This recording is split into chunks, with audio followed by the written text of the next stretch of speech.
There are not many free agents out there who'd be a perfect fit for the White Sox like Adolis Garcia.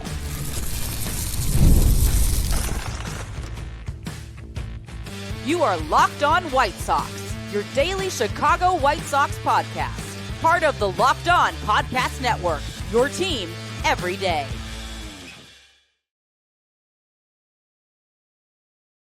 Hello, I'm Todd Welter. Welcome to Locked On White Sox, part of the Locked On Podcast Network, now the #1 sports podcast network. I'm a lifelong Sox fan. I've been podcasting here for over a year and a half and covering the team well before then. And also I've covered Major League Baseball for outlets such as the Associated Press.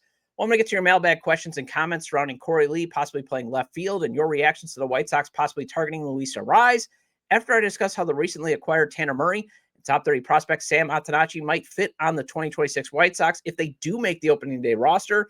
But first, let's discuss how Adolis Garcia is likely the perfect fit for the White Sox on the free agent market, since it's likely the most realistic signing the club could make. Today's episode is brought to you by FanDuel. If you want to be right in the middle of the action this season, visit FanDuel.com and place your NFL live bets all season long. So I still think in a dream situation, Kyle Schwarber, Pete Alonso, Munetaka Murakami, or Kazuma Okamoto are the perfect free agent fits for the White Sox. But remember, you have to be cautious when it comes to dreaming about the White Sox and realistic when it comes to the players they pursue in free agency. That's why I do agree with MLB.com's Mark Feinsand when he suggests recently Adolis Garcia and the White Sox are the perfect free agent fit. And Jordan Leandre of JustBaseball.com, he also suggests the White Sox are one of the teams that it makes sense for Garcia to join and sign with this offseason. I mean, it just makes too much sense that both would not come together. I mean, they should come together and work out a deal. I mean, Garcia, he needs a second chance to prove his power skills are not declining. And the White Sox, they need at least a short-term right fielder along with power in the lineup. It's a match made in heaven, even though there's some risk that Garcia's skills are in fact declining. It's one of the reasons why he was non-tendered by the Texas Rangers. And the thing that you want to hope for, though, is can he recapture some of the magic that he had, like, for example, in 2023? Because those days are kind of gone, but there's a possibility you still put up some decent numbers. I mean, obviously, those days of having a 4.7 F4 like he had in 2023, along with a career-high 39 home runs, a career-high 128 WRC+, a career-high slug 508, and a career high on base percentage at 328. Yeah, that's probably not going to happen. But you know when it did happen? It did happen again in 2023 when White Sox current manager Will Venable was the Rangers bench coach.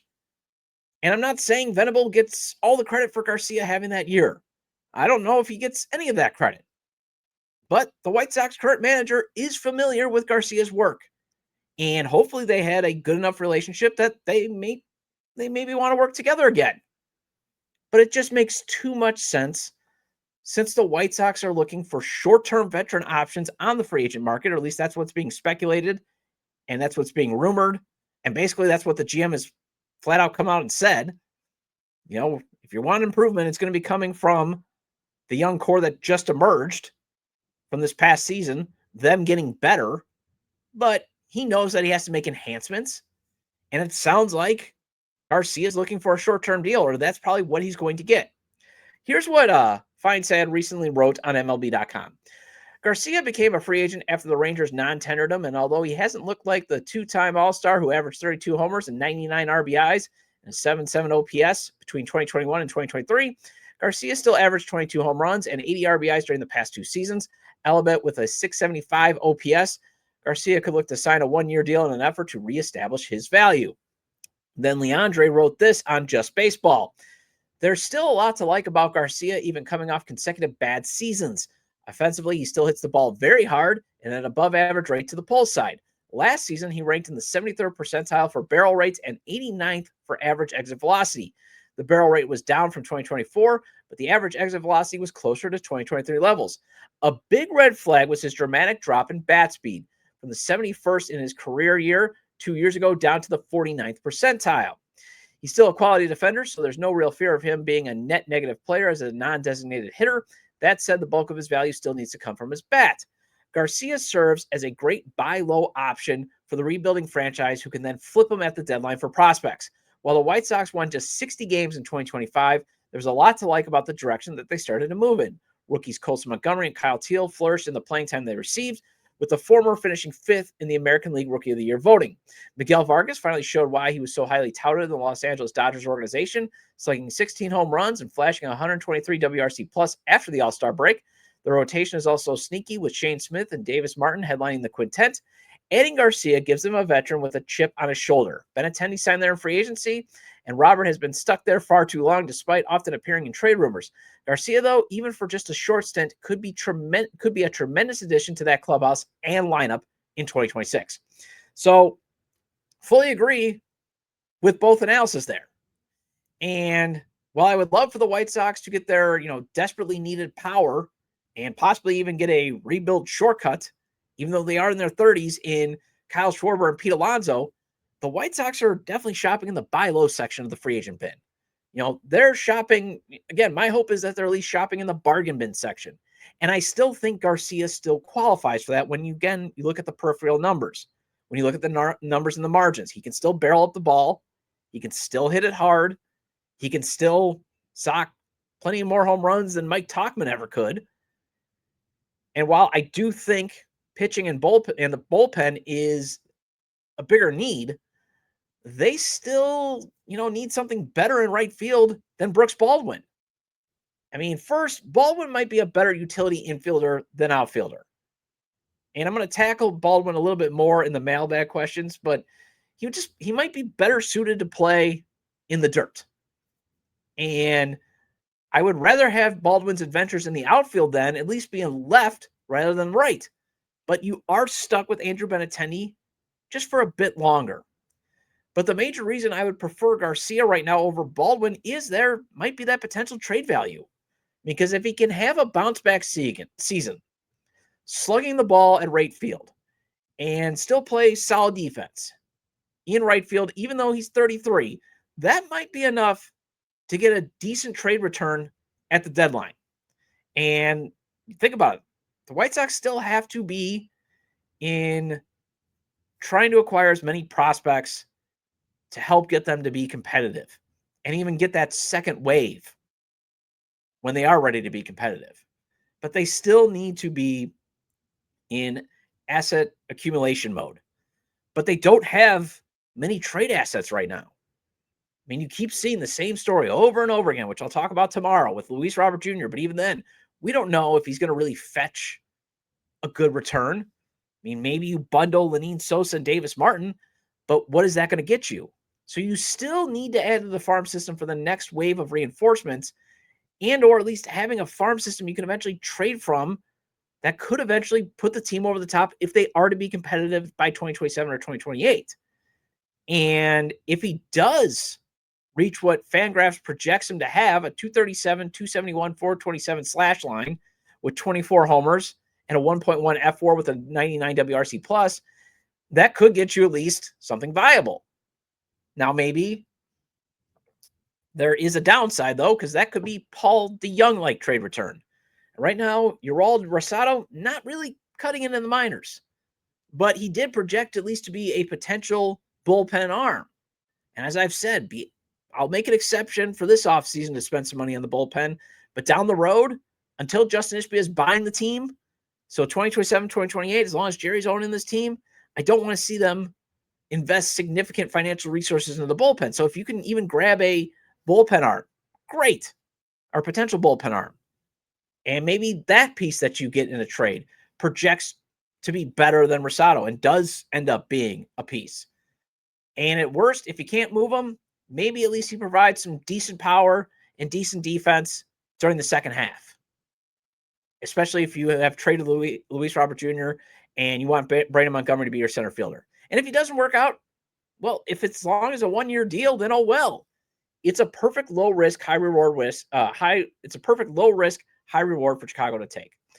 Well, Adolis Garcia is a known commodity. Recently acquired Tanner Murray and top 30 prospect Sam Antonacci are not. Both have a shot to make the 2026 opening day roster. So let's dive into what these two youngsters can bring to the big league club if they do make the initial 26-man roster. That's coming up next. NFL Sundays move fast, one big play, and suddenly everything feels different. That's what makes live betting with FanDuel so exciting. You're not just watching the game, you're reacting to it in real time. With FanDuel, you can place bets as the action unfolds. Every drive, every momentum swing, every highlight moment. Live betting is best when the game starts to shift. A receiver gets hot, a defense tightens up, or the momentum flips after a turnover. And my favorite is the same game parlay or the player props. It gives you a chance at a bigger payout. For example, you really think Chicago is going to pound Green Bay by 14 or more points? Well, that is at plus 1,300 the last time I checked. So $10 on that, and it hitting could pay out $130. Think it's going to be the opposite with Green Bay winning by 2 or more touchdowns? Well, that's at plus 250 the last time I checked, so you still got a chance to double your money. So if you want to be right in the middle of the action this season, visit FanDuel.com and place your NFL live bets all season long. FanDuel, the game moves fast, so can you.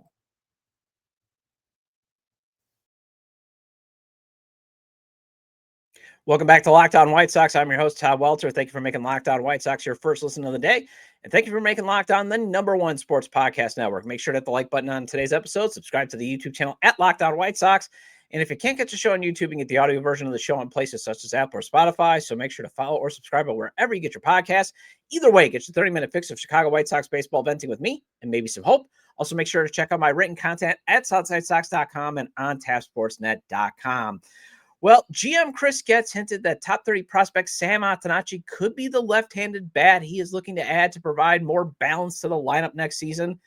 While he may not provide a ton of power, I do like his upside to be a better bat-to-ball skills hitter than Chase Meidroth.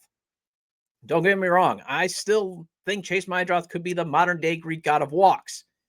I just think Sam Antonacci could potentially have a better average. And I've always said, the best White Sox lineups has a lot of power. If you look at 2005, they socked a lot of home runs, even though they played Ozzie ball and the small ball. They still crushed a lot of home runs because they had a lot of power hitters. But they had a couple of bat-to-ball skill guys that could run the bases. And Meidroth possibly could do that, but so can Antonacci. But either way, with Meidroth and Antonacci in the fold, I like the White Sox chances of finally having a solution to the team's eternal problem at second base. I mean, I keep saying it. They are still trying to replace Ray Durham, for crying out loud. And he's been gone since what, 2002? Also, acquiring Tanner Murray in the deal that also netted the White Sox Everson Pereira in return for sending Yoendrys Gomez and Steven Wilson to the Tampa Bay Rays at least gives the club a chance to have an infield utility player who might be able to hit better than, say, Jacob Amaya or Vinny Capra. Think about how low that is for the White Sox utility infielder right now. Just can you hit 200 or more? Because that's how bad Jacob Amaya and Vinny Capra were, and Josh Rojas. I mean, I never thought I would see the day where I'd be like, man, this team could really use Nicky Lopez off the bench. But Murray might be able to be a better version than any of them. And while I'm not expecting him to rake, he does have a solid glove and possibly some potential to not hit under his weight and actually hit this thing called home runs. Because Amaya and Capra, they didn't have much pop. But Murray has a little bit, and also he can play the outfield. Is he Leury 3.0? If Baldwin's Leury 2.0, or as our guy B-Flow from the 108 likes to call him, White Leury, is Murray Leury 3.0? I don't know. And it could be possible Murray and Antonacci could be the infield depth on opening day. Because the vibe I get from reading White Sox on SI's Jack Ackeney's piece on Tanner Murray and Chicago Sun-Times beat reporter Kyle Williams' recent write-up on Sam Antonacci, I get the vibe that they might be the bench guys in the infield next season. And I'm fine if Murray is a utility guy. I would still prefer Antonacci still get every day at bats in the minors over being a backup to start his career, because if Meidroth can't be that bat-to-ball everyday second baseman, at least we know he can still be that viable utility player.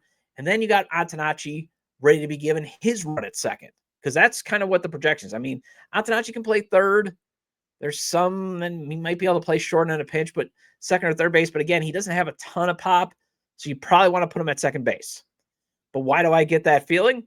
Well, here's what Williams pointed out in his recent work on the Chicago Sun-Times. And make sure, again, you sign up for like a donation or a subscription to the Sun-Times. Help Kyle Williams out, support his work, support the great work of a lot of local journalists at the Chicago Sun-Times. And this is what he writes: balancing the lineup will be a priority for the White Sox this offseason. Quote, we've gotten a little right-handed redundant on the infield. General manager Chris Getz said this month at the general managers meeting in Las Vegas. Sam Antonacci comes to mind as a left-handed bat that can be inserted into the infield to help attack that, end quote. Was that slip intentional or unintentional? Antonacci, the Sox fifth-round pick in the 2024 draft, has risen rapidly through the farm system. He finished the regular season at AA Birmingham, where he batted .292, .435, .381, and Getz said he has, quote, been outstanding, end quote. MLB.com lists Antonacci as the 11th ranked player in the Sox system. It's notable that Getz mentioned Antonacci, 22, as a potential solution, given that he hasn't even had an at-bat in Triple-A.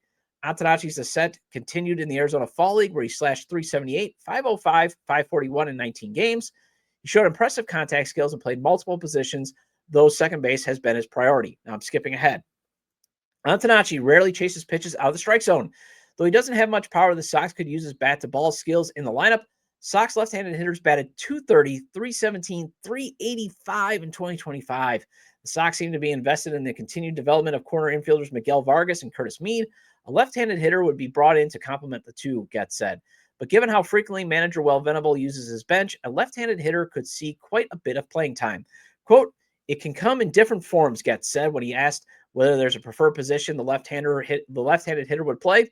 Versatility is great. It would be nice if they could play a little bit of third base, but we've got some flexibility with Colson Montgomery being able to play some third, and Chase Maidroth can play all over, end quote.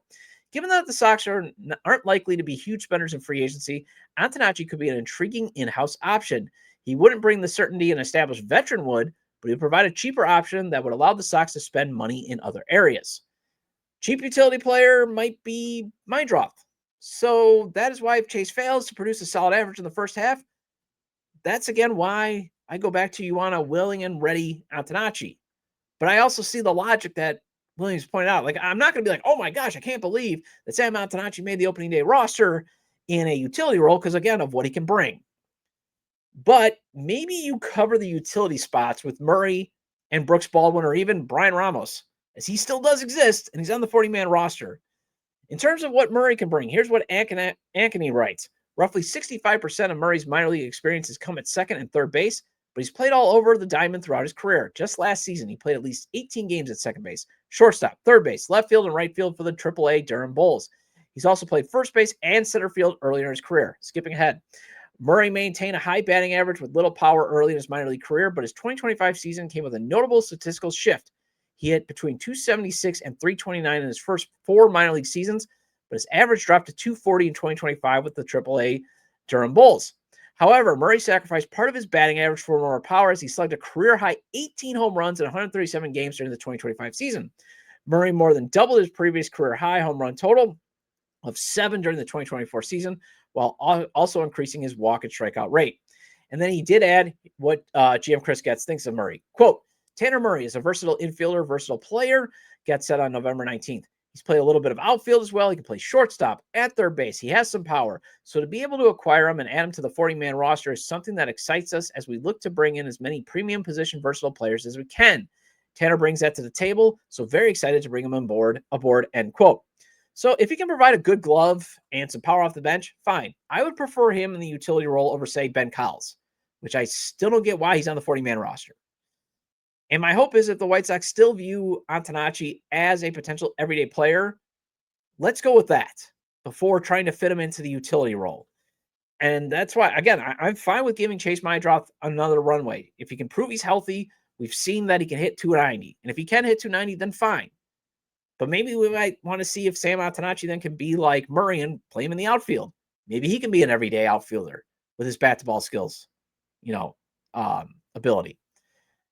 And I'm also fine with the White Sox wanting versatility, but he might be one of the 3 bats this club needs to provide a good bat-to-ball hit tool lineup. So I just want him to get as much at bats as he can, whether it's at AA or AAA, to be ready if he does need to take over, or again, if there's an injury. But Murray, I am fine if he's the backup. Well, let's get to your mailbag questions and comments regarding Korey Lee in left field and your reactions to the White Sox possibly targeting Luis Arraez and in free agency, and that's coming up next.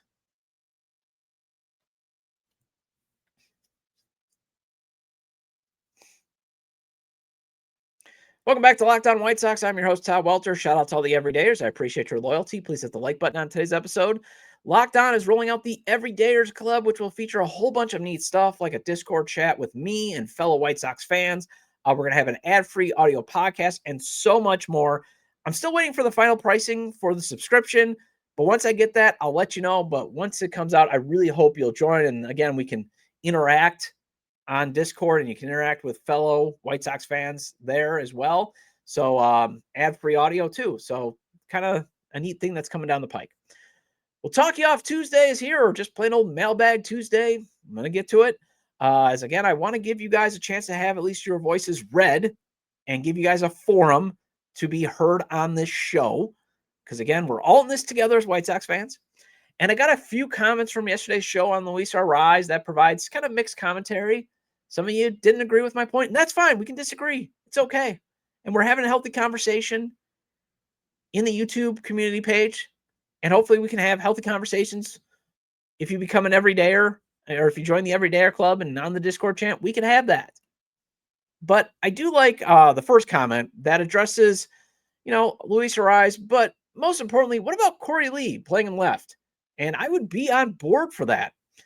This is from John Dietzman 6022. He put this in the comments on the YouTube page on yesterday's episode. I've got the comments up for those watching on YouTube.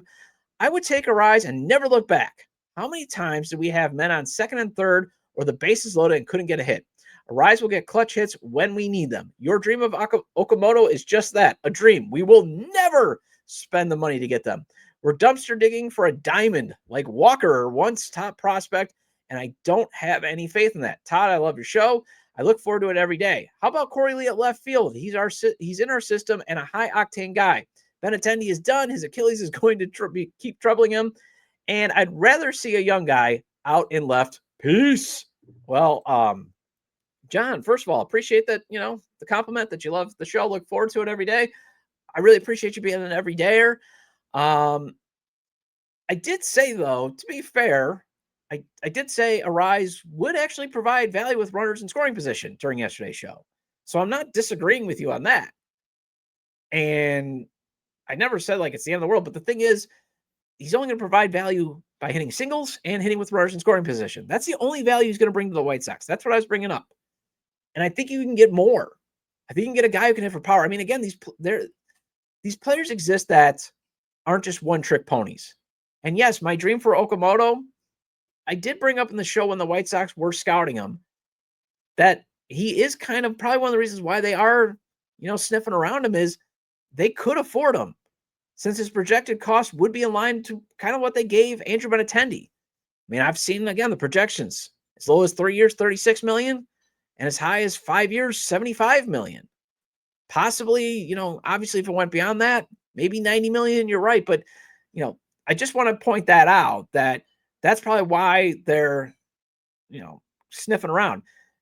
Now, I would agree with you if you said it's a dream because they never win free agent sweepstakes. That's fair. But cost, when it comes to at least my dream, I kind of will push back on that respectfully. Korey Lee and left, though. Let's do it. I mean, if he's going to be on the opening day roster next season to give Will Venable that security blanket to have Kyle Teal and Edgar Carroll in the lineup together with one of them DHing and one of them catching, let's have Lee then do more than be a late inning third catcher, pitch hitter / runners. He can run. So yeah, why not have him at least be like the fifth outfielder? I'm fine. Love the suggestion, man. I'm on board. All right. Craig ALS 2003. He put this in the YouTube chat. Everyone loves how sexy home runs are, but damned if it doesn't get boring sometimes watching a game just waiting on a home run. Bring some more of the small ball back. It doesn't have to be another dead ball era. Just add a little more play. And that was in regards to Arraez. And hey, I agree with you. I mean, because sometimes the home run floods don't come. That's why, again, you do need to have some bat to ball skill guys. But you need to have those guys that can run the bases. And I know he responded because, we kind of had a respectful back and forth. I know he responded that when I pointed that out, put Arraez 6th or 7th. But again, if you're talking about like small ball, bring small ball back. To me, I always think back to that 2005 team when you had Scott Podsednik and Tadahito Oguchi at the top of the order, and Timo Perez and Willie Harris coming off the bench. You need guys that can run the bases, and Arraez can't run the bases. And also for small ball, guys that can even hit doubles every now and again, like Tony Gwynn used to. Fine, sign me up if Arraez could do that. But he isn't very quick, and you basically then would have a Yasmani Grandal situation on the bases, except no power. At least Grandal provided power. And that's basically the situations then when you would need 3 base hits to get him home sometimes. Because that's kind of what happened to Arraez. And if you're going to put him at 6th or 7th, then you got the guys lower in the order having to hit, basically give you 3 hits. That might not give you the best chance to score runs. And remember, small ball is also meant to score runs just as much as the home runs. So that's kind of where I just respectfully disagree. All right, Chris Gotsky, 9837. He disagrees fully with me. This is what he writes. I disagree fully. The White Sox should sign any real major league player. I'm sick of seeing fringe guys. Luis is an actual major league ball player. He has flaws, but he belongs in the majors. Unlike one of the guys you said the Sox have, Brooks Baldwin is a 4A player. He's not a major leaguer. Well, the problem is, and again, Bez from OnTapSportsNet.com said this on the show last week, the White Sox signed too many big leaguers that can only do like one thing. That's the one thing, though. If you want to say, well, he's a big leaguer, the White Sox need to sign more big leaguers. When the White Sox do sign some fringe guys, like even Nick Maton, for example, they're still trying to see, was there something there for a guy that was once considered, a highly touted prospect? Although I don't think Maton was a highly touted prospect, but something like I know Andre Lipsius was once considered a like at least a top 30 prospect. Those types of guys, they're still kicking the tires on guys that might still have some upside. But when you look at for sure big leaguers, the White Sox recently have been signing these one skill guys, and Arraez just hits singles. While nice thing to have, unless you have these guys with runners in scoring positions, hitting singles is the same as a walk. That's what I've been trying to say. So you want guys who can also do damage and also then run the bases in field. Basically, a whole array of skills. They do exist. And the White Sox keep not signing those guys because they keep going for these, bargain bin, scrap heap free agents that have just one skill. It would be nice if they had more skills. Also, Brooks Baldwin and Arraez, they play completely different positions, so I'm not sure how him being a 4A player comes into play with Arraez. And also, it's still a small sample size. We don't know if Brooks Baldwin is a 4A player. He's played basically, a full season of at-bats? Maybe not even. He's had a few tours, a few cups of coffee, so the jury's still out on that. That I would kind of, respectfully disagree. Lesselbro 8880. No point in bringing in anybody in FA to play first base unless they're clear upgrade over the younger options they already have. Arraez definitely isn't. How good players like Sosa or Vargas or even say Meade could be, it's not clear at this point. This is the time to find out. Arraez would really just be in the way of that. Completely agree. And that is also my point. I'd rather than see if Vargas can still get better or Sosa or Meade, rather than take a chance on Luis Arraez being a good flippable asset at the trade deadline. Here's the thing. Yes, he got a good return for the Marlins when they traded him to the Padres. They got a big league arm and 3 top 30 prospects. But he came when you had club control and he was winning batting titles. And he was 26. If he doesn't sign for 2 years and on a decent deal, then he's nothing but a rental on the market and you're not going to get that value. Also, he's probably only valuable, with his singles ability to the Padres, Tigers, Guardians, and Royals, as those contenders prioritize bat to ball. But they also want defense running the bases. And also, I don't think the White Sox will be trading within the division. And I'm not sure the White Sox get this trade return. For example, M. Kocher, 3918, he writes this: who's a better player, Arraez or Vargas? Who has more trade value by the deadline? I will take Arraez all day. Well, first, I don't think the White Sox would look to flip Vargas right now, not until they at least get a better gauge on Caleb Bonemer and Billy Carlson's timeline, as you could then have Colson move to third or first and Bonemer to go to the other spot Colson doesn't go to. But also, if you want to talk about basic hitting, yeah, when it comes to average and on base, yes, Arraez has the advantage. 292 to 327 last season, or to 237. And on base percentage, well, no, I got it mixed up. Arraez had a 292 average. Vargas had a 231. On base, 327, 316. Okay. Everything else, though, they're both similar. Slug, Vargas is better, 401 to 392.